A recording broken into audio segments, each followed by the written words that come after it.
Friends, আমি Madhumita paradise cooking channel থেকে তোমাদের স্বাগত জানাচ্ছি। আজকে আমি তোমাদের করে দেখাবো এঁচোড় আলু দিয়ে কারি। তার জন্য এখানে আমি এঁচোড় আর আলু নুন হলুদ দিয়ে সেদ্ধ করে রেখে দিয়েছি।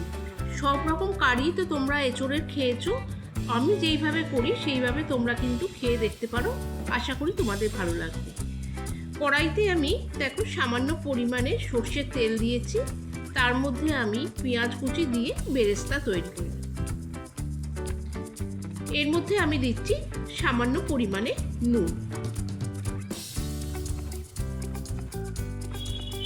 বেরেস্তা আমার তৈরি হয়ে গেছে। আরও খানিকটা সর্ষের তেল আমি কড়াইতে দিয়ে গরম করে নিয়েছি, তার মধ্যে আবার কুচনো পেঁয়াজ দিয়ে দিলাম। তার সাথে দিচ্ছি আদা আর রসুন বাটা। এখানে যদি আমি এঁচোড়টা চিংড়ি মাছ দিয়ে করতাম তাহলে রসুনটা স্কিপ করতাম। এখানে যেহেতু আমি নিরামিষভাবে করছি তাই আদা রসুন বাটা দিলাম। তার মধ্যে দিচ্ছি টমেটো কুচি, কাশ্মীরি লাল লঙ্কার গুঁড়ো,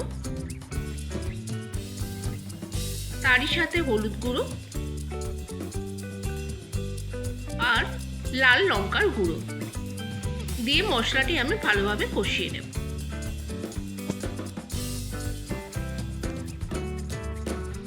এখানে আমি দেখো অল্প পরিমাণে দুধ নিয়েছি, যে কোনো দুধই তোমরা এখানে কিন্তু ব্যবহার করতে পারো। আর একটা মশলার পেস্ট আমি তোমাদের দেখাবো, যেটা রান্নায় দিলে স্বাদটা দ্বিগুণ হবে। তার মধ্যে আমি দিচ্ছি এখানে বেরেস্তা তৈরি করে রেখেছি, সেই বেরেস্তাটা।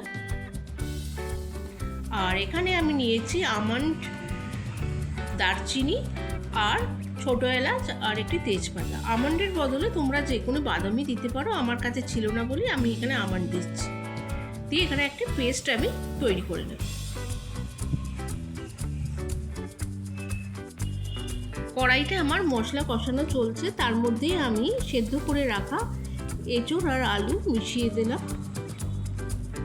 তার মধ্যে দিচ্ছি পরিমাণ মতো নুন দিয়ে আরও খানিকক্ষণ আমি এটা ভালোভাবে কষাবো। এবার যে মশলার পেস্টটি আমি করে রেখেছিলাম সেটি মিশিয়ে দিলাম। তার সাথেই আমি দিচ্ছি অল্প পরিমাণে ঘি আর সামান্য চিনি